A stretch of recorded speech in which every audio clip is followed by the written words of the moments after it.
Guys, do you remember the body positivity movement? You know, it wasn't that long ago when we were saying flabs are good or whatever the slogan may be. And yeah, it looks like things have changed. And you know what? It wasn't the salads.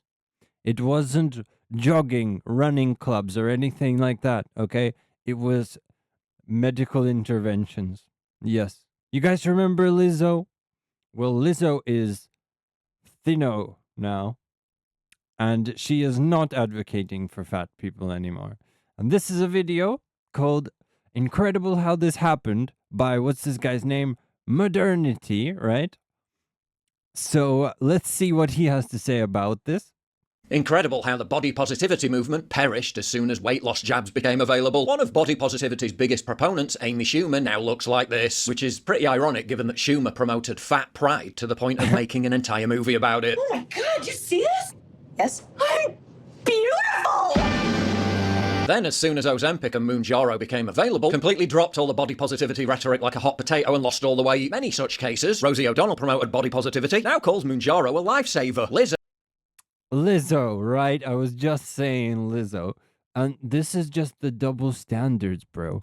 And it's like, this is why I don't like celebrities, because they'll peddle whatever. I don't even care to remember their names. Okay? I remember Lizzo because she's funny. But I don't take the time to remember them because I know they're two-faced and it doesn't matter. This is the hypocrisy that is normalized, okay? In the modern day, most people are hypocrites. Literally credited with creating the body positivity hashtag, spoke out against fat shaming in numerous interviews, had numerous hit songs predicated on her being obese, then deleted all her old pictures after going on Ozempic, claims she's off fit now, big doubt. Oprah Winfrey promoted self-love in her 80s to 2010s media empire, including her own special on body image, later stepped down from the Weight Watchers board, calling weight loss drugs a gift. There's numerous other examples. So what happened to body positivity, ladies? Amy Schumer deleted all her old pre-weight loss Instagram pictures. Comedian Amy Schumer surprised fans by deleting all social media posts taken before her recent weight loss, and she replaced them with a new photo of herself. Responding to someone who called her a body positivity hypocrite by asserting, "I didn't delete my old photos because they were me pre-losing weight, that's a narrative you created." But the main reason Schumer decided to get weight loss jabs, because being overweight aggravated illnesses like endometriosis and Cushing syndrome. Okay, then doesn't that prove the point we'd been making all along?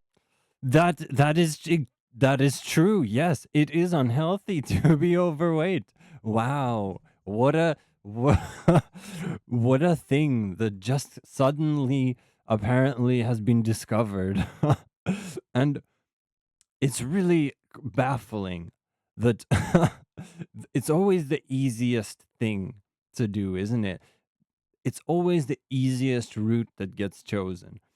Because when it's easier to when it's difficult to lose weight and it's easier to just tell you off, no, my body is beautiful and all of that, then that's what they'll do. But as soon as there's an easier thing, just shell out couple thou, for some whatever butt injections. I don't know how it works. I don't care. And yeah, suddenly everything's changed. That far from being a bold expression of identity, a proud rebuke to the haters, the body positivity movement, which was wrapped in the ridiculous mantra of healthier every size, was a harmful ideology that just gave people an excuse to be fat and do nothing about it, therefore discouraging healthy weight loss and ensuring countless more people, especially women, endured life-changing and potentially fatal diseases associated with obesity. Numerous high-profile body positivity influencers literally ended up dying, while Right, look. These people died. This lady died at 28. That's crazy, bro. What? Listen, don't be like that. If look, I care about every person's health, and I'm not making this video to be nasty to anybody, okay? Despite how it may sound. I care about these people, and I wish that they had done better to take care of their health. I don't think they deserved to die, but they did because of the choices they made, right? And it is often the easiest choice to make, right? To eat unhealthily and to have that kind of lifestyle.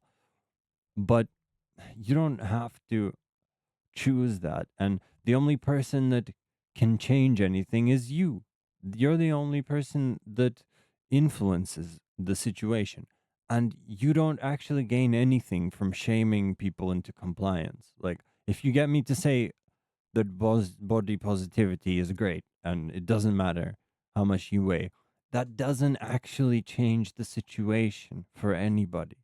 It just makes people feel better, which is, you know, I'd rather I'd rather the whole world shamed me and just shunned me and stoned me to death if some one person hears me and understands that really I'm trying to say that it's about you and your well-being. If that message reaches one person, it's worth it. Numerous high-profile body positivity influencers literally ended up dying, while vehemently promoting the very lifestyle and ideology that led to their demise. Then there's the question of long-term side effects of things like Ozempic and Mounjaro, which studies have already linked to serious eye conditions and vision loss. The singer Robbie Williams says he's been taking these jabs long-term and is now having serious sight loss, to the point where he can't even see people near the front of the stage at concerts. There's not even That is terrifying.